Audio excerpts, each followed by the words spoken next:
Buenos días. Hoy tenemos la suerte de abrir un foro de discusión, de conversación con dos paneles. El primero, como sabéis, vivimos en un entorno de revolución tecnológica.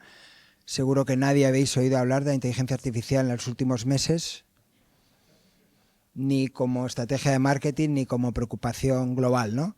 Y en ese sentido, bueno, comentaros que Bluequo es una compañía muy joven que nace en el ecosistema de Jaguar, un builder que convive con otras compañías en este edificio y con uno de nuestros principales proyectos y partners, que es Sami, que además hoy va a estar aquí representado ampliamente. Vamos a empezar recibiendo, y me vais a permitir con un pequeño aplauso anticipado, por un lado a Blanca Fernández, Chief People de Sami. Blanca, puedes pasar a sentarte. Blanca Fernández era esquiadora. Es que como esquías muy bien, aquí. Y Carlos es su homólogo en Civitatis, compañía que, como todos seguramente sabéis, acaba de levantar una ronda y es un referente en el Travel Tech en España. Gracias, Carlos.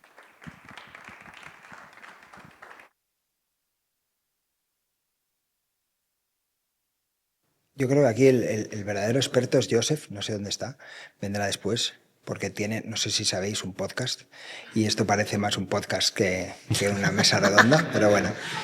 Bueno, lo primero, como os decía, Blanca no solamente es la responsable de personas. Hoy en día, Chief People, yo creo que ya no hablamos de recursos humanos, eso es un tema old school, pero para mí lo más destacable es que Blanca ya ha gobernado proyectos complejos. Todos sonará una compañía española que se llama Globo, que además justo en la parte de talento ha tenido muchos retos. Y aparte de esa experiencia en escalar y en growth, tiene una base consultoría, tecnología, con más de 10 años en compañías de referencia como Accenture o BBVA. Además, Blanca hoy trabaja en un reto muy grande, que es unicornizar una compañía. Y esto es algo que probablemente muchos de los que estáis aquí, pues tanto founders como fondos, como referentes del mundo de la innovación, Search Fund, tenemos una representación muy nutrida, pues sabéis que esto es un reto complejo, ¿vale? Y por otro lado, por dar un poquito más de contexto sobre Carlos, Carlos también lidera el área de People como Chief People en Civitatis, compañía tecnológica. Os invito también a los que no lo conozcáis a que la probéis, porque todos hacemos algún viaje y tenemos que hacer algún tipo de visita y la verdad es que la experiencia de usuario es brutal. Pero no solamente ha trabajado aquí con un rol crítico en este hipercrecimiento que exigen los fondos, sino también en otros entornos tecnológicos como crowdfunding, en el que hablamos de cientos de empleados, ¿no? En ambos casos hablamos de proyectos que pasan muy rápido de decenas a centenas y de centenas a miles, ¿no? Bueno, lo primero, daros la palabra, Blanca, pequeña intro, ¿cómo te sientes hoy en este primer, yo creo que es el primer evento que hacemos aquí conjuntamente, ¿no? Sí, nada, muy contenta, la verdad, y en casa, ¿no? Porque al final compartimos casa, con lo cual es un lujo poder teneros hoy y hablar de estos temas tan candentes, ¿no? Y de moda. Así que, nada, encantada. Muy bien. Carlos. Yo lo mismo, encantado de que me hayáis invitado, feliz de estar aquí. Y la verdad que estos eventos que yo creo que hay que estar son siempre divertidos, uno lo pasa bien y además siempre son inspiradores, ¿no? Para luego volverte con cosas para reflexionar, para pensar y para, oye, también pues en el día a día poder hacer algo con ello, ¿no? También, y espero que si además para afuera sirve, pues bienvenido sea. Sí, además dudábamos, digital, phygital, hacemos stream, yo creo que Cada vez más, justamente, vamos a hablar de un tema que es la inteligencia artificial y cómo la tecnología nos va a cambiar la forma de trabajar, pero el tener este contacto humano nos parece bastante priceless, con lo cual gracias, sabemos que vuestras agendas están complicadas, pero vamos a por ello. Bueno, en primer lugar, estaréis leyendo muchos estudios hoy en día sobre lo que viene en esta ola de inteligencia artificial. Cuando hablamos de talento, creemos que a veces hay ciertos titulares un poco tremendistas, ¿no? Y se habla de que hay un 26% y me parece poco, de profesionales vinculados al mundo de la startup, de la scale-up, y ya no digamos en el mundo más corporativo, realmente preocupados sobre si la IA va a sustituir a empleados, si va a haber muchísima gente que va a estar sin empleo, y creemos que es una dinámica que es debatible, ¿no? Podemos partir de esa base. Al final, cuando definís una estrategia de talento, ¿vosotros estáis fijando más en eficiencias o en posibilidades y cómo fortalecemos al talento y asistente? Blanca, en tu caso, ¿cómo lo ves? Bueno, yo creo que se habla mucho, ¿no?, de la componente de eficiencias, pero en nuestro caso y en el momento en el que estamos de hipercrecimiento, desde luego es una oportunidad, ¿no? Es una oportunidad y es una necesidad, desde luego. Es una oportunidad porque estamos creciendo constantemente y es una forma de poder crecer más a nivel de negocio versus el crecimiento en empleados, ¿no? Y yo creo que lo vemos como una forma de aumentar las capacidades que tenemos hoy y hacer frente a un mayor negocio.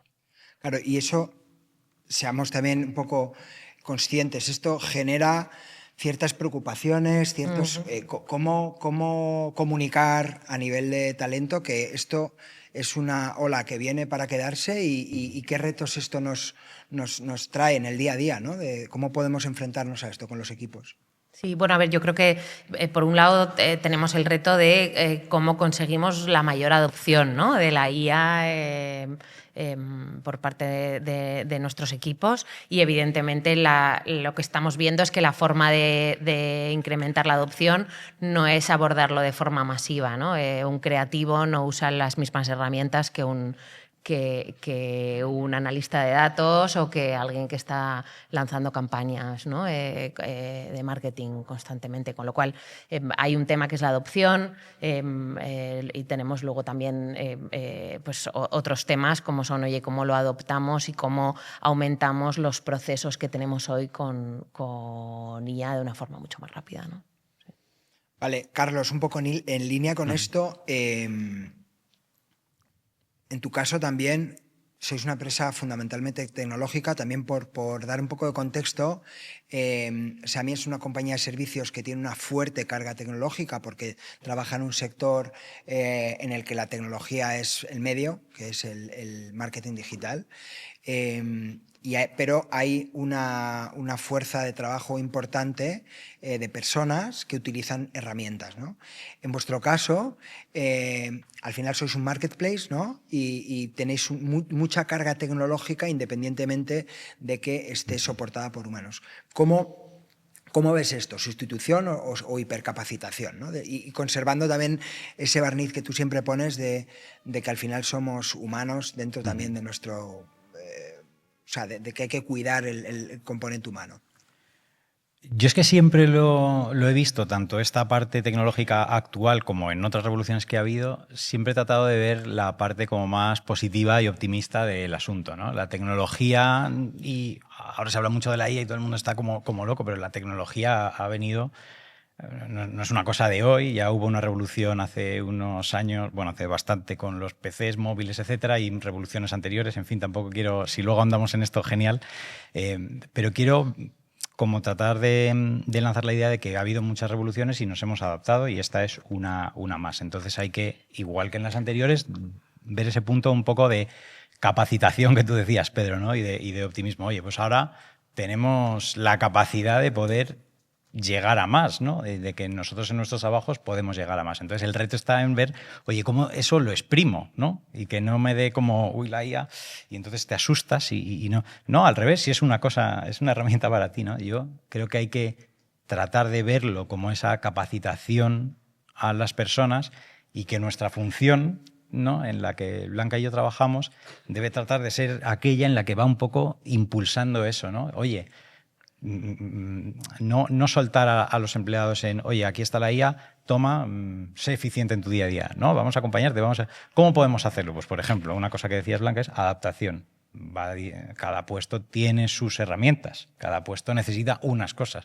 Pues vamos a tratar nosotros desde nuestra función de impulsar a cada grupo de personas de una manera. O, por ejemplo, tú me contabas antes, Pedro, sobre el seniority.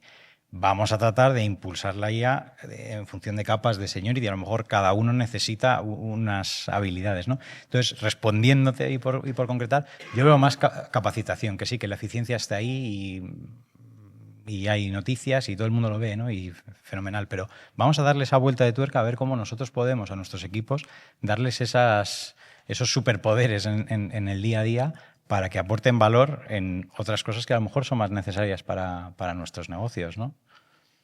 Sí, además, conectando también un poco con el... Bueno, vamos a hablar aquí de talento y tecnología. También, bueno, quiero hacer una pequeña mención a todo el equipo de Blueco y mucha gente de SAMI que está aquí, que están trabajando en un proyecto de transformación digital de talento bastante retador, diría. Hablando del talento y de justamente hablar del seniority, ¿no? Entonces, la inteligencia artificial puede sustituir aquello que es más mecanizable. También en compañías, tú cuando entras a una compañía como junior, pues puedes hacer tareas que sean más fácilmente sustituibles por una tecnología, y en cambio hay otras posiciones más senior en las que se valoren más otras skills, ¿no?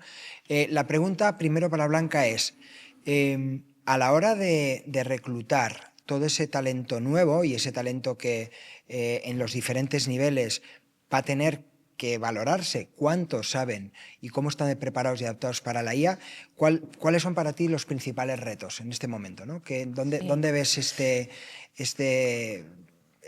la posibilidad de que tengo que reclutar menos, recluto de otra manera, cómo genero cantera? Yo creo que recluto de otra manera. Y si tuviera que elegir una capacidad, para mí es el pensamiento crítico, ¿no? Creo que esa es la que cada vez se pone más en evidencia a la hora de utilizar la inteligencia artificial, ¿no? Y yo creo que lo vemos, lo comentábamos hace un rato, ¿no? Lo vemos en el día a día cuando hacemos entrevistas y demás. Tú ves cuando un candidato verdaderamente ha usado la IA de forma crítica, tú le preguntas, oye, ¿cómo la has usado y por qué? ¿No? Y tú ves cómo la persona actúa, con lo cual se pone cada vez más en evidencia ese pensamiento crítico que creo que empieza a cobrar mucha más relevancia, ¿no? Sí, además de hecho comentábamos, ¿no?, en procesos que vemos que está muy bien la IA, pero tú al final tienes que defender, cuando haces un business case, por ejemplo, en un proceso, hay personas que realmente empiezan a defender algo que les ha dicho esa inteligencia, pero que ellos mismos no saben defender. O sea, ¿cómo le das esa capa de credibilidad a una persona porque ha tenido ese pensamiento crítico, ¿no? Perdón que me meta, ¿no? Pero creo que esto, además de cuando reclutas en la etapa profesional, empieza un poquito antes. Hace unos años que estaba dando clase en ICADE, ahí también lo ves, ¿no? Que la gente te entrega como trabajos y cosas que tú ves que no lo ha hecho él y que no lo ha leído, ¿no? Entonces, esa capacidad, tú te quedas tan ancho, ¿no? Lo pones, lo haces y lo mandas, pero realmente eso luego en la vida real, a lo mejor en el mundo académico puede colar de alguna manera, pero en la vida real se supone que va a estar una Blanca que va a decir, por aquí no y por aquí sí. Y entonces ahí está ese reto. Director financiero. O quien sea, ¿no? Efectivamente, ¿no? Entonces, que al final tú, porque ahora estamos buscando mucho más ese pensamiento crítico, entonces no hay tal coladero ya, ¿no? Digamos que el proceso de selección antes quizá estaba muy metido en, incluso pasamos del expediente académico a luego las habilidades y ahora es de otra manera, entonces es difícil que esas cosas pasen por ese aro, yo creo, ¿no? Hay una habilidad nueva que es esta. Nosotros tenemos un business case, ¿no? Que siempre pasamos en el proceso de selección y cada vez está cobrando más relevancia en la fase de preguntas, ¿no? Donde tú le haces preguntas absolutamente diferentes sobre cuál ha sido el razonamiento de ese candidato frente a la exposición del business case per se, ¿no? Y de hecho yo creo que el 90% de la decisión se toma en ese momento. Claro, y además, volviendo un poco a ti, Carlos, Sí. al final, dentro de vuestro rol es complejo, porque por un lado, cada vez yo creo que el Chief People trabaja más con datos, tiene que tener unas skills distintas a lo que antes se tenía, lo que hablábamos, un director de recursos humanos, ¿no? Que es como antiguo. En ese proceso de selección, claro, aquí lo bien que reclutes te va a afectar tus próximos 3-4 años. En una compañía que escala durante 3-4 años, tiene que doblar, triplicar valor, es un eje crítico, ¿no? ¿Cuánto es de crítico combinado con el siguiente dilema? ¿Qué hago? ¿Promociono a alguien interno o recluto a alguien de fuera, ¿no? Esto es un debate muy... Y sobre todo cuando dices, pero si tengo herramientas que me hacen ser mucho más productivo, ¿cómo ves ese punto de decisión que es una decisión en la que tenéis que decir al manager, a ver, o reclutas o promueves? O sea, que tenemos un poco dos preguntas, cómo de crítico es la selección y luego promoción interna versus fuera, ¿no? Yo creo que la selección es algo que a lo mejor no se le ha dado ese valor tradicionalmente tan altísimo, pero en empresas que crecen mucho, para mí la respuesta es crítico. Es más que crítico, ¿no? Porque todo lo que falles al seleccionar son herencias que vas a tener los siguientes años de mala selección. O sea, vas a tener que convivir con errores en la selección y eso al final es costoso, no porque no solo de tiempo de todos y de esfuerzo de formar, también si lo cuantificas en dinero, pues seguro que puedes sacar una estimación como que al verla nos vamos a asustar, ¿no? Mejor ni verla, ¿no? Pero que efectivamente es crítico, porque cuando escalas es que y hay que contratar a los mejores, pero no solo los mejores para tu momento, para el puesto, para la cultura, ¿no? Muchas veces yo oía en otros foros, hay que contratar a los mejores. Sí, pero los mejores para este momento, para la cultura, para el puesto, para el manager, ¿no? Entonces, respondiéndote a esa pregunta, al menos en mi experiencia en los últimos años en empresas que han crecido rápido y que llevan otros ritmos, para mí la selección es un punto muy, muy importante, ¿no? Y sobre todo tener como un foco en lo que al menos nosotros ahora llamamos esos early leavers, ¿no? Que no tengas early leavers, que cuando aciertes a largo plazo, ¿no? Y luego la otra pregunta, que es un poco pregunta del millón, no sé, Blanca, cómo tú lo verás, pero ¿promocionas a alguien interno o metes a alguien de fuera? Claro, la respuesta tiene ahí muchas aristas, ¿no? Yo creo que yo que decía antes que soy optimista y que trato de verle siempre esa cara positiva al asunto y que trabajo en esta profesión que me gusta, trato de poner en valor la promoción interna. Pero hay que contratar al mejor para el puesto, para la cultura, para el manager, ¿no? Volviendo a eso. Entonces, si el mejor para la cultura, para el puesto, para el manager, para el momento es de fuera, pues tampoco creo que pase nada. O sea, es decir, respondiéndote y por concretar, creo que hay que priorizar internamente el talento que tienes para darle crecimiento, para darle alas y para que conviva en tu casa contigo y crezca. Pero bueno, en el caso en el que no se pueda y hay un candidato mejor fuera, creo que también es entendible mientras tú lo expliques de una manera que no sea lo he decidido yo porque he querido. No, pues hay unos criterios, hay un puesto, hay unas habilidades que hay que tener y a lo mejor eso justifica otra cosa. No sé si tu visión es similar, Sí, ¿no? sí, yo creo que depende un poco de cada Sí, caso. también es verdad que no es lo mismo una compañía que pasa en una serie A de ser 25 a ser 100 que una compañía, como puede ser vuestro caso, que estás básicamente duplicando las plantillas, encima con la presión de, oye, no contrates a más gente. O sea, no, porque esto luego además puede tener un impacto en el negocio, ¿no? Justamente me acuerdo de... No sé si sois muy futboleros, pero en el negocio del fútbol, que aquí tenemos algún experto de la materia, bueno, algunos expertos de la materia, la cantera es un activo. O sea, realmente es un activo, lo que pasa es que en el fútbol lo vendes, ¿no? O sea, en una compañía es distinto, pero todo el tiempo que tú le dedicas a tener gente in-house para que luego destaque. Yo creo que a veces cuando estás en un mundo de tanta velocidad, eso no sé si os cuesta hacer ver esto a los equipos de management. Yo creo que aquí, por ejemplo, en el caso de Sami, que lo conocemos bien, hay varios ejemplos de que eso es una realidad, ¿no? Y de que tener a gente muy motivada desde el principio. No sé si vosotros, ¿cómo veis esto y cómo cuidáis este tema del talento interno? Bueno, yo creo que desde luego contratamos siempre basado en la cultura y yo creo que la cultura antes que la cultura, si me apuráis, y en el potencial. Entonces, preferimos contratar a alguien que no esté 100% listo hoy, pero que sí lo vaya a estar en el momento en el que hayamos duplicado ese negocio, ¿no? Creo que esos dos aspectos. Y como os decía ahora, pues está entrando en juego ese pensamiento crítico cada vez más. Sí, bueno, no sé si estás de acuerdo, sobre todo en la parte de cultura, ¿no? Es que no todas las empresas son iguales. Yo creo que lo de la cultura es algo que también se puso de moda hace un tiempo, pero que para mí es real. Es que si pudiera contratar solo por cultura, contrataría solo por cultura. Porque no me dejan, pero sí. Y sí, claro, sí. es que es real y eso es algo Sí. que realmente tiene un impacto muy grande, porque tú ves a una persona y dices que encaja en todo, si es que sabe hacer todo, y luego ha sido un desastre. Y miras para atrás y dices, ¿y por qué ha sido un desastre si sabía hacer todo? Si la experiencia que tiene es bestial, si habla 7 idiomas y aún así ha salido mal, ¿por qué habrá salido mal? Claro, porque no encaja. Y entonces es que es crítico, ¿no? Esto. Sí, de hecho, estáis hablando de aspectos, porque al final estamos hablando de tecnología. La tecnología nos permite tratar muchos datos y a vosotros, en vuestro rol concreto, se os mide cada vez más. Y hay muchos conceptos que son un poco más etéreos, ¿no? Como la cultura. ¿Qué es la cultura? Os diría, ¿es fácil medir la cultura? ¿Podemos medir la cultura y realmente anticiparnos a que haya luego problemas porque precisamente ese tío o esa persona que era, es un crack, pero luego pues estaba siendo muy, muy tóxico en un equipo? ¿Podemos anticiparnos a medir eso?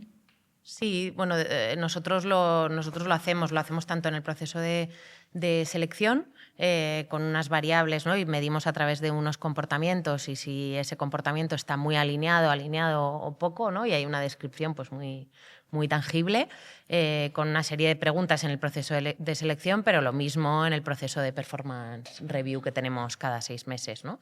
El manager y a través de un feedback 360 valoramos cuál es el alineamiento de esa persona con cada uno de los valores y comportamientos que tenemos definidos, ¿no? Entonces, eso al final lo que nos permite, y cada vez más hablando un poco de la IA, es incorporar esos elementos a la coctelera para poder anticiparnos o forecastear elementos como si la persona va a ser capaz de cumplir unos OKRs en tiempo, si hay un riesgo alto de fuga también de un empleado, ¿no?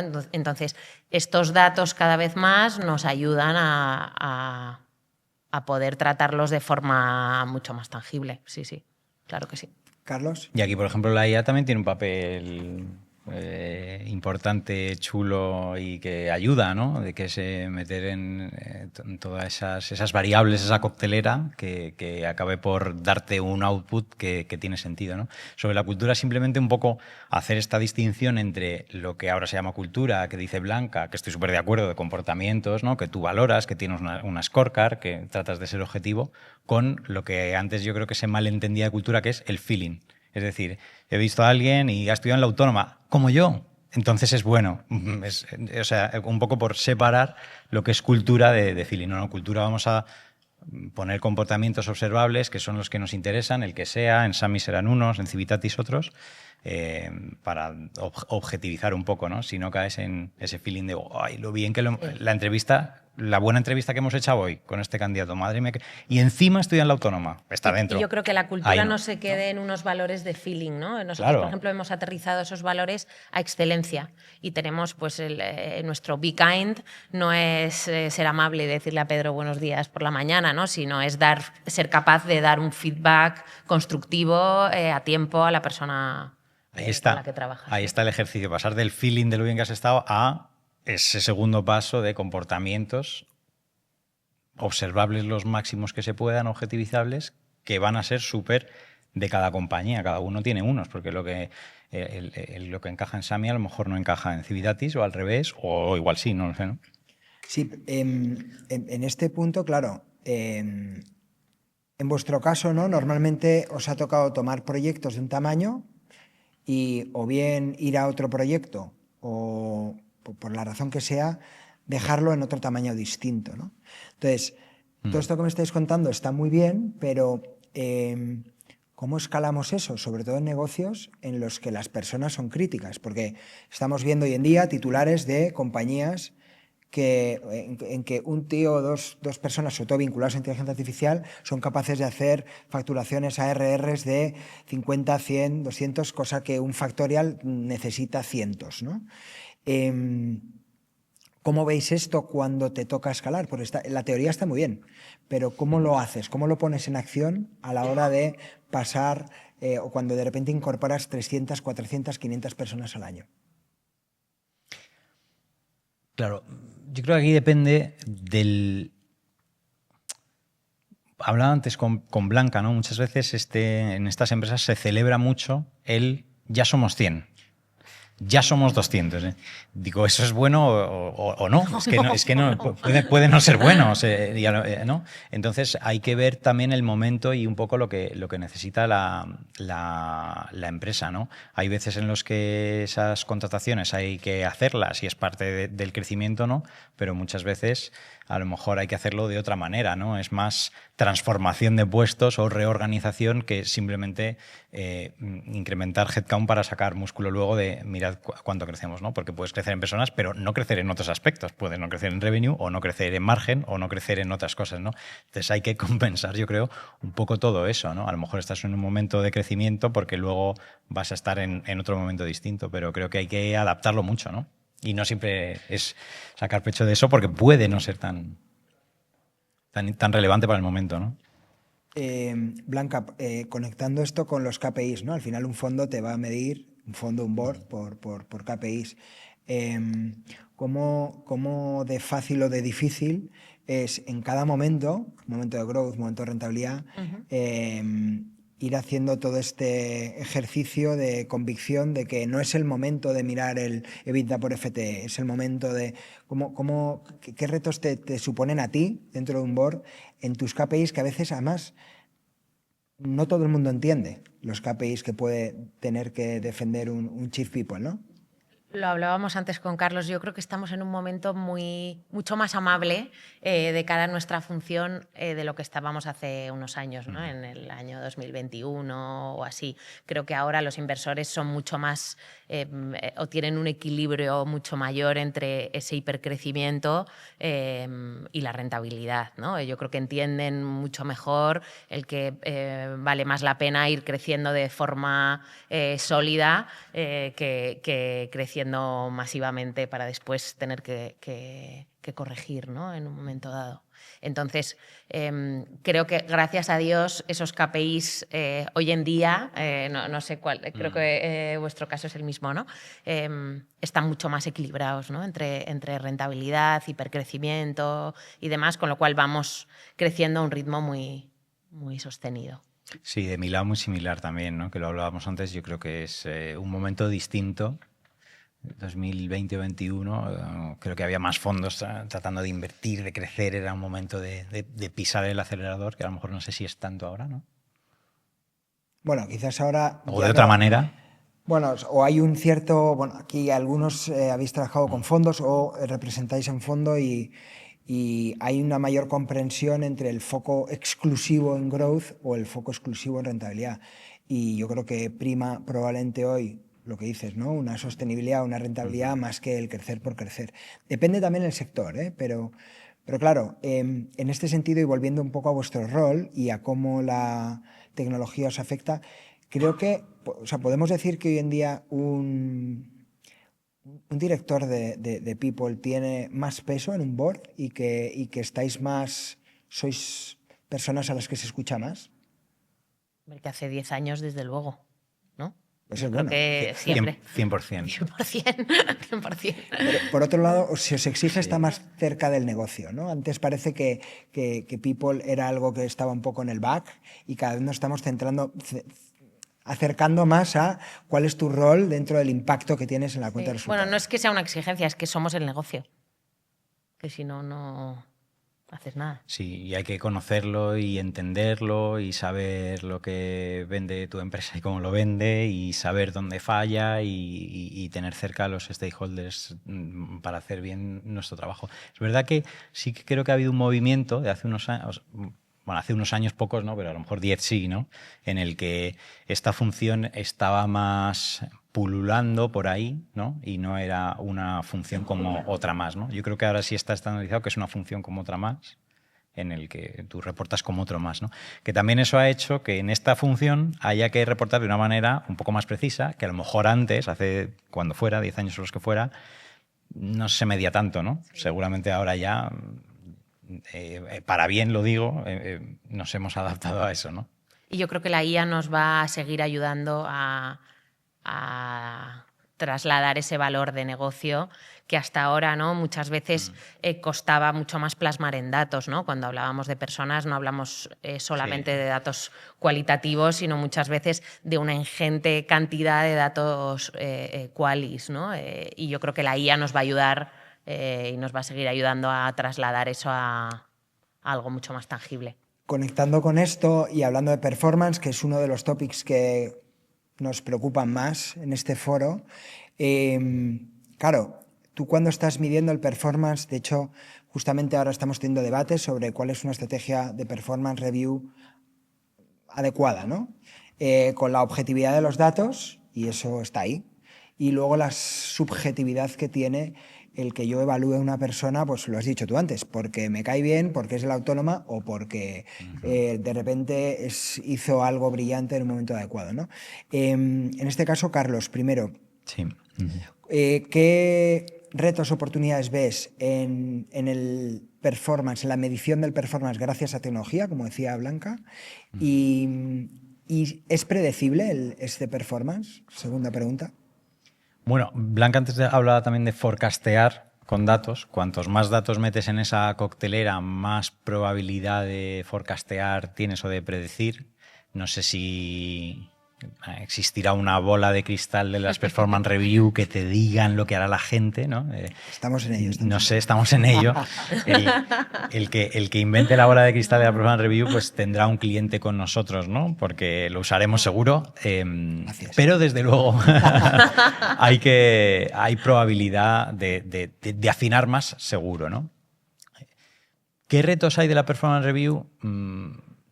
No sé, yo creo que hay varios. Hay uno que a mí me gusta especialmente, es que la performance review, por supuesto, sirve para medir el desempeño, ¿no? Hay que medir el desempeño. Pero creo que también tiene que ser una herramienta para dar crecimiento a la gente. Es decir, yo te mido tu desempeño, pero también para darte feedback de en dónde a lo mejor no estamos yendo tan bien. Y no pasa nada. Si todos tenemos áreas en las que podemos mejorar, ¿no? Entonces, creo que es un proceso en el que tenemos que meter ese ingrediente de crecimiento, ¿no? Yo te mido para decirte, oye, pues mira, qué bien esto, ¿no? Pero oye, en esto podemos mejorar. ¿Cómo lo hacemos juntos? ¿Qué necesitas? ¿Te puedo ayudar? ¿Es formación? ¿Qué es, no? Entonces, hablando de la review, ese ingrediente de crecimiento creo que también hay que no olvidarlo, ¿no? Siempre ha estado ahí. No solo te evalúo, te pongo contra el foco. Así vamos. Bueno, sí, pero para ayudarte, ¿no? Para que en la siguiente review veamos si hemos mejorado, ¿no? Es un poco la gracia también de este proceso, ¿no? Sí, nosotros vemos que aquí hay un reto y seguramente todos los que estáis aquí habéis tenido algún performance review. Yo recuerdo hace muchos años teníamos uno en Price que era bastante sesudo y bastante complejo. Entonces te daba una pereza hacer la performance review porque perdías 2 días, luego además efectivamente podías o no subir a Senior 2 o tal, pero no tenías muy claro si eso estaba asociado a esa semana que te habías pegado sin dormir, dándole vueltas a si ponías esto o lo otro, ¿no? Entonces, vemos que hay un reto no solamente en la metodología, sino también en las herramientas que utilizamos. Nosotros estamos viendo muchas herramientas y aquí nuestra tesis es la siguiente y la quiero saber qué opina Blanca sobre esto, ¿no? Si cada contribuidor individual, utilizando los términos ingleses, podemos medir un poco, no solamente cómo está, sino cómo puede estar, agregándolo a equipos y a compañías, podríamos llegar a medir la temperatura del negocio, incluso predecir la temperatura de cómo va digamos, a evolucionar este negocio. Y en esto, evidentemente, la tecnología, los modelos del LLM nos permiten tratar muchos datos, ¿no? Esto parece un poco rocket science, pero lo tenemos sobre la mesa. ¿Cómo cuando te despiertas por la mañana, ¿Cómo te sientes? ¿Cómo ves esto? Porque lo estamos poniendo a prueba. ¿Es una realidad? ¿Es ficción? ¿Cómo lo veis? Sí, bueno, estamos construyendo contigo, Pedro, y con el equipo por daros un poco de contexto, ¿no? Una herramienta donde metemos en esa coctelera, ¿no?, que os decía antes, distintos elementos, ¿no?, desde la descripción de la posición hasta los OKRs que has tenido, las skills que se han medido, pasados performance reviews y demás, con idea de poder predecir cuál es la probabilidad de cumplir los OKRs. No solo a nivel de posición, sino a nivel de equipo y, por lo tanto, a nivel de compañía, ¿no? Y entender el 1 de enero cuál es la probabilidad de llegar al 31 de diciembre con los objetivos que nos hemos marcado y con los equipos que tenemos, ¿no? Y si es necesario hacer cualquier ajuste. Entonces, evidentemente es rocket science, ¿no?, como bien dice Pedro, pero la verdad es que empezamos a tener algo tangible. Yo creo que el reto de la IA es precisamente que nos permite llegar a ese tipo de productos o soluciones, ¿no?, que yo creo que hace años serían impensables, pero tiene por otro lado un reto que es entender si la calidad de ese dato es buena o no. Y si hasta ahora lanzar cualquier herramienta, que estoy segura de que todos lo habéis sufrido, ¿no?, implantar cualquier tipo de herramienta era un dolor, creo que el asegurarnos de que el resultado de la IA tiene una calidad razonable y que podemos tomar decisiones con eso, va a requerir de un proceso de testeo mucho mayor, ¿no? Porque el algoritmo que hay por detrás no es un algoritmo como el que teníamos antiguamente y que puede ser conocido un Spotify, ¿no?, por él. Creo que el algoritmo ahora tiene muchísimas más variables que testearlas, identificar si verdaderamente aportan valor a tu predicción y a tu decisión, cada vez es más complicado. Y un poco, y ahora, si os parece, hablando de calidad de datos, nuestra ambición es construir la AEMET de los business plan, es decir, poder realmente dar a un fondo, y esto, claro, está muy bien, pero hay que hacerlo, ¿no? Entonces, también un poco la esencia que tenemos, yo creo, la gente que nos gusta estar en este entorno tan loco del emprendimiento, de las scale-ups, aunque tengamos un pasado corporativo que tiene sus cosas muy buenas, también tendré que decir, es eso, ¿no? Es tener una idea y decir, oye, esto realmente lo voy a poder hacer realidad, ¿no? Estamos aquí en un edificio que en el 2013 eran 3 chavales que estaban en 4 Caminos metidos en un garaje literal, ¿no? Y ahora, fijaros lo que se ha construido. Aprovecho para hablar de calidad porque queríamos que alguno de vosotros, voluntaria o involuntariamente, nos compartierais alguna cuestión, duda que queráis plantear a estos dos expertos en la materia. Muchas gracias por la ponencia. Me ha parecido muy importante y muy interesante la parte de la cultura a la hora de contratar. Como yo puedo coger un perfil con unos hard skills muy potentes que luego, por motivos X, no encajan con el coste que tiene tanto para el empleador, ¿no?, porque es un coste de oportunidad muy grande que puede penalizar los resultados y la consecución, como para el empleado, porque genera una frustración y también puede dar un feedback bastante negativo dentro de su entorno.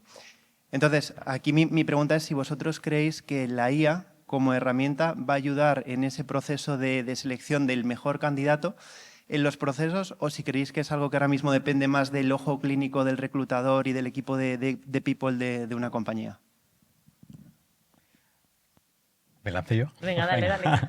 Yo creo que tiene que ayudar 100%, por esa, volviendo a retomar esta idea de tener muchos datos y probabilidad de predecir o de forecastear también, ¿no? Entonces, tiene que ayudar. Yo creo que el reto está aquí, y el otro día iba a unas charlas y se hablaba de una empresa que tenía un modelo de selección en el que se apalancaban mucho en la IA, y la IA tomaba decisiones muchas veces, todos los currículums se veían en ciego, tenían un panel de seleccionadores mitad hombres, mitad mujeres, etcétera, como para garantizar como un montón de pasos, ¿no?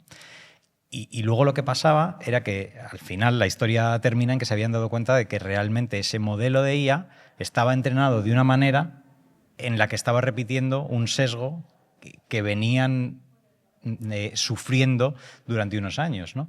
Entonces, al final depende también de cómo la IA y cómo tú la entrenes a lo que tú necesitas, ¿no? Porque ahí la IA había mantenido ese sesgo y entonces estaba descartando más mujeres que hombres, porque era lo que tradicionalmente en esa empresa había ocurrido. Entonces, la IA estaba haciendo lo que se le había pedido. Entonces, efectivamente, ¿ayuda a la IA en eso? Pues es muy cuestionable. Está repitiendo un sesgo e incluso la IA está cronificando ese sesgo, ¿no? Entonces, vuelve otra vez respondiéndote. Yo creo que la IA ayuda, desde luego que sí, pero enlazando con lo que decía Blanca, la capacidad de esa capacidad crítica de decir, por aquí no, porque yo lo estoy viendo, aunque la IA me lo diga, es que yo lo estoy viendo y esto no, porque llevo 10 años en esto, los que sea, ¿no? Toma más relevancia. Entonces yo creo que la IA debe de ayudarnos a predecir, pero tiene que haber un componente humano de cómo la nutres, cómo la entrenas, cómo la usas, ¿no? Porque si no, puedes caer incluso en cronificar sesgos, que es todavía peor, ¿no? Recientemente en este aspecto, creo que era uno de los directivos de Microsoft que hablaba de que la gente piensa que la IA puede ser tu nuevo Chief Transformation Officer, ¿no? Y dice que eso es todo lo contrario. Tú lo que necesitas es a una persona que controle a esa IA, efectivamente, que tenga bien entrenada esa IA para que no acabe el dron disparándote a ti, ¿eh? y no al enemigo, ¿no? Es que eso pasa también, ¿no? O sea, no lo del dron, pero pero me entendéis, ¿no? Que te meten líos que dices, pero si no... Exacto. Blanca, ¿cómo lo ves? Sí, opino lo mismo que Carlos. Creo que además ha habido una tendencia, ¿no?, en los últimos años de incorporar tecnología, inteligencia artificial y demás en los procesos de selección para incluso algunas compañías, ¿no?, lo habréis visto, externalizan por completo el proceso de selección en inteligencia artificial. Creo que eso puede tener sentido en casos donde tienes que contratar con un volumen masivo, ¿no?, cantidades de personas, y cuando hablo masivo hablo a miles, ¿no? Sin embargo, creo que hay que entender qué tipo de perfiles se está contratando también con esa inteligencia artificial, ¿no? Creo que puede ser un elemento más para ayudarnos a tomar decisiones, como bien decía Carlos, si bien no creo que nunca vayamos a externalizar un proceso en la inteligencia artificial.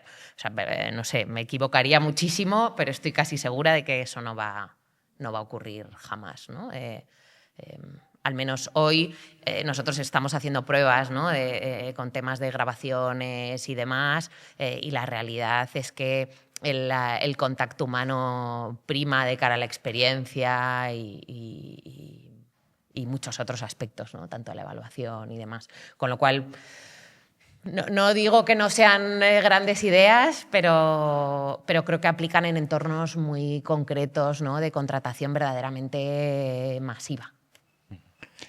Es que yo creo que ese valor humano es una cosa como súper importante que seguramente vas a querer poner en muchas partes de lo que hace People y en muchas partes de lo que no hace People también. O sea, es decir, por ejemplo, hablo de ventas. Pues lo importante que es el componente humano también en una venta, ¿no? Imaginaos, es que tú a veces... ¿Y qué pasa cuando un consultor se va de una empresa a otra? Que se lleva a todos sus clientes. Es decir, la marca no está importando tanto. Importa la persona que se ha llevado a los clientes. Entonces, el componente humano que tú metes en muchos procesos del negocio es irreemplazable. Bueno, de hecho, hablas de un tema que es curioso y antes de que lancemos la última pregunta para dar paso al segundo panel, es el valor que tiene el talento en una compañía, ¿no? Cuando te enfrentas encima a procesos de crecimiento inorgánico y con operaciones de M&A, y esta es una pregunta que es realmente interesante. ¿Creéis que realmente sí hay una DIU financiera, hay una DIU legal, hay una DIU comercial y quizás hay algo parecido a una DIU de personas que básicamente es un chequeo laboral y un poco una serie de interacciones con el C-level y con el management? ¿Creéis que se podría poner más en valor? Yo soy el comprador, te voy a ofrecer a ti X veces EBITDA tu compañía y valoro pues todo esto, ¿no? Tu mercado, tu producto. ¿Se pone en valor el talento? Porque tenemos la sensación muchas veces nosotros que trabajamos en este tipo de operaciones que se pone en valor la puntita del iceberg, pero una compañía de 250 personas estás evaluando a 20 que son críticos, pero te estás dejando... No sé si vosotros veis si esto realmente se pone en valor y gracias a los datos puedes tú por lo menos meter un elemento más de discusión, ¿no? en la negociación. Yo creo que hay distintas formas de comprar, como todo en la vida, ¿no? Yo creo que hay compradores que le dan relevancia a la cultura, a las personas y al talento, y otros, pues por razones de negocio, por lo que ocurra en ese contexto, no tanta, ¿no? Como dices. Creo que depende mucho del negocio. Nosotros estamos creciendo no solo orgánicamente, sino inorgánicamente de forma muy fuerte y es algo a lo que le damos muchísima relevancia. ¿Que le podíamos dar más? Seguramente sí. Yo creo que nosotros, que nuestro negocio es que cuando tú viajas, llenes tu viaje con nosotros y si tú vas a París, no importa tanto el hotel o el vuelo, que son importantes, sino lo que importa es que tú cuando viajas a París tengas una experiencia memorable en París y que lo hagas con Civitatis, ¿no? Entonces eso, el activo que nosotros tenemos es que son las personas. O sea, nosotros no manufacturamos algo en una fábrica, ¿no? El activo que tenemos es la gente que hace un producto digital y que consigue llenar tu viaje de experiencias. Entonces es que el componente de valorar el talento, al menos en nuestro negocio, es totalmente clave. Claro, pero el valor es las personas, que está muy bien, es un titular maravilloso, pero cuando tú vas a una due diligence, el valor de las personas, realmente yo observo, que vosotros también tenéis un rol importante en darle un valor añadido en esa due, o sea, en la valoración económica, con todos los datos que se puede meter. Y hablo de scrapear, hablo de cruzar, pues parece una bobada. Pero tú puedes decir, oye, yo tengo N personas que tienen esta certificación.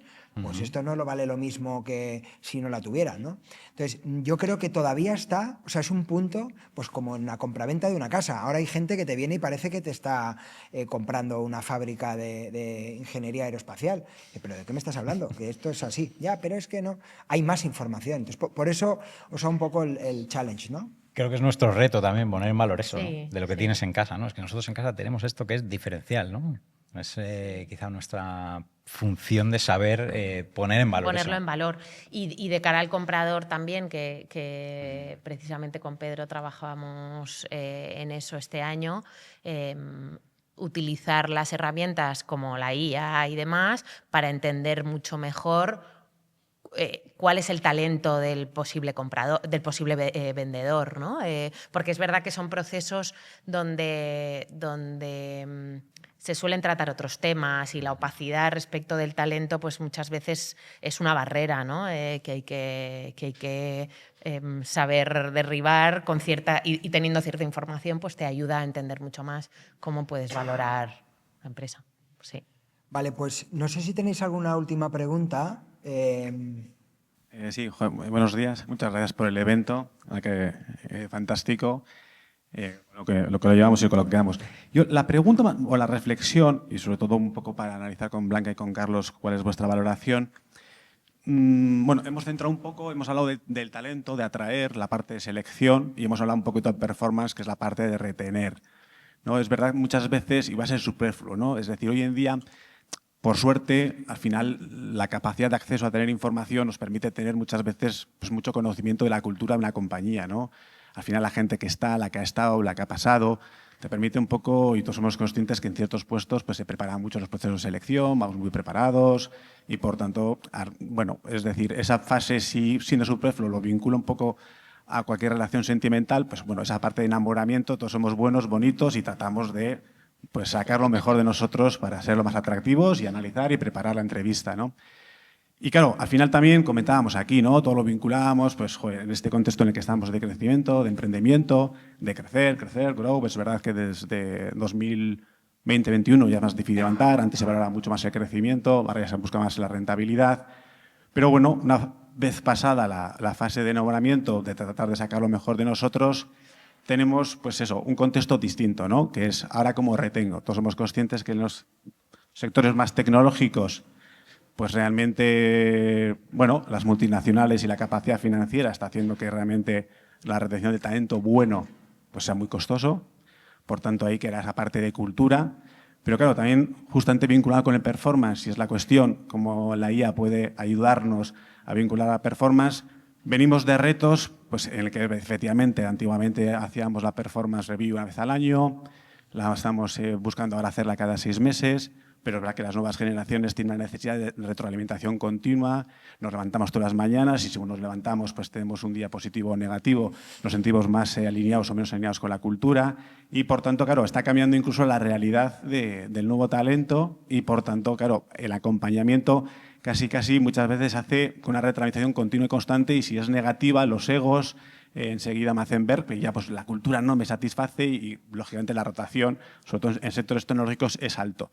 Entonces, ¿cómo la IA nos puede ayudar a no solamente atraer, que es importante y muy relevante, aunque muchas veces se convierte en una cuestión económica, o al menos últimamente, retenerlo? Al final el mercado es amplio, las capacidades financieras son distintas y sobre todo en situaciones de emprendimiento y por tanto, cómo la IA en esa constante performance, que Blue, como habían comentado, que se está trabajando mucho en una herramienta, ¿cómo veis vosotros, ¿no? Esa necesidad personal del ego individual, porque también hay un contexto constante y continuo de la individualización del marco de la relación laboral. Ahí me va un poco por mi parte de abogado, la tendencia es más mirarme en mi ombligo y qué hay de lo mío y por tanto ese contexto más individualista hace que también integrar dentro de la cultura pues tenga esos choques. Entonces, ¿cómo la IA veis que va a ayudar en ese contexto de retener el talento? Muchas gracias. No, la pregunta está muy bien desarrollada, ¿eh? A ver ahora cómo se responde, Sí, ¿no? a ver. Claro, o sea, tenéis que responder igual. Hay que pensarlo bien. Sí. Sí. A ver, yo no creo, o sea, la palabra retener es como que te retienes a la fuerza, ¿no? A una persona. Yo creo que lo importante es generar un entorno de trabajo y contratar personas que se sientan a gusto con ese entorno de trabajo, ¿no? Que no necesariamente, yo muchas veces lo digo, ¿no? En las entrevistas, oye, ¿por qué te quieres sumar a esta aventura, Sami? Esto es una locura, ¿no? Esto es rock and roll, siempre decimos, ¿por qué? ¿Estás loco? ¿Qué te pasa? Creo que es generar ese ecosistema y encontrar las personas adecuadas para ese ecosistema. Y, por supuesto, darles una carrera y fomentar, digamos, ese desarrollo y ese aprendizaje continuo y hiperrápido, ¿no? En nuestro caso. Ahora bien, yo creo que la IA nos puede ayudar a identificar cuál es el riesgo de fuga de estas personas, ¿no? Y a entender si algo podemos hacer de forma individualizada, ¿no? Yo creo que es más, la IA nos va a ayudar a hacer un assessment mucho más tangible de cuál es la situación que tenemos, ¿no? Pero no creo que nos ayude a retener talento. Sí, quizá la palabra retener es más enganchar, ¿no? O sea, el famoso engagement del que hablamos siempre. Sí. Porque, oye, tú no quieres ir contra la voluntad de nadie, el mercado es soberano y el que se queda porque quiere, ¿no? Tú no sé cómo lo ves tú, Carlos.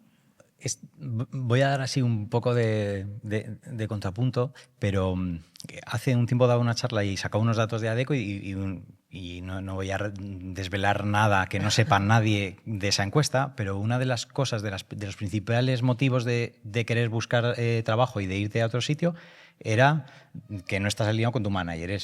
Es que mi jefe, no me gusta mi jefe y me voy por el jefe, ¿no? Entonces, ¿cómo la IA puede ayudar a ese enganchar? Yo creo que muchas veces, si conseguimos que estos managers no pierdan tanto tiempo picando y haciendo burocracias y pueden estar más cerca de la gente y entenderlo más a las personas. Por eso es un contrapunto un poco loco que a lo mejor me puedes challengear, Blanca, pero si tú tienes más tiempo para estar con la gente como manager y entender y haces ese acompañamiento, porque hay muchas generaciones y hay gente que le da igual el feedback y que ya pasa, está de vuelta y le da igual, y hay gente que todos los días tienes que decir enhorabuena, lo que te queremos en esta empresa, queremos que te quedes, ¿no? Entonces, tú como manager tienes que saber a quién tienes delante, y hay gente que a lo mejor no dices nada y hay gente que acompañas mucho más, ¿no? ¿Qué pasa? Que habitualmente el manager o el mando intermedio va volando. Y entonces no tiene tiempo de nada, cancela reuniones, no sé qué, y acaba por perder el pulso de la gente, ¿no? Ojalá la IA te quite Carga. Sí, carga de cosas que no te aportan y tú estés cerca de la gente, ¿no? Y yo creo que hay un punto diferencial de conseguir enganchar a la gente y termino como empezabas si realmente nos creemos este estudio de Adecco, ¿no? Que el punto principal es tu manager. Si conseguimos que ese manager sea un enganchador, en el buen sentido de la palabra y no en el de te retengo con grilletes, sino, joder, quiero que trabajemos juntos, hay un punto ahí de trabajo grande, ¿no? Sí, ahí vemos también nosotros, y vamos a dar ya pie a la segunda mesa, precisamente y un poco haciendo wrap-up de la sesión, vemos que la tecnología, y pongo un ejemplo, ¿no? Nosotros tenemos un equipo directa e indirectamente de una decena de headhunters que estamos estudiando de qué manera pueden dedicarse más tiempo a estar con las personas. Todos hemos hecho proceso de selección, unos más, otros menos, tanto como entrevistadores como entrevistados, y justamente vemos que la tecnología, y pongo la IA al final, nos puede ayudar a fomentar más el valor humano de un profesional y el que dedique más ese tiempo. Entonces, en combinación de la tecnología, el talento, podemos tener gente súper performante, por supuesto, cada uno en su proyecto y en su momento, pero lo queremos ver desde el punto de vista de este foro como algo muy positivo. Y me gustaría, Blanca y Carlos, que cerrarais con una última frase aplastante con la que toda la gente pueda decir, joder, estos tíos, además de ser expertos, qué maravilla. Blanca. Resumiendo un poco la sesión de hoy, ¿no? Bueno, no sé. Yo me quedo con que la inteligencia artificial lo que nos ayuda es a aumentar las capacidades, pero verdaderamente yo creo que hemos roto un poco con ese paradigma, ¿no? Del que siempre hablamos, y hemos hablado mucho de la IA como un elemento más que nos tiene que ayudar a tomar decisiones. Lo que pasa es que es un elemento que ha llegado a una velocidad muchísimo mayor, ¿no?, que cualquier otra tecnología.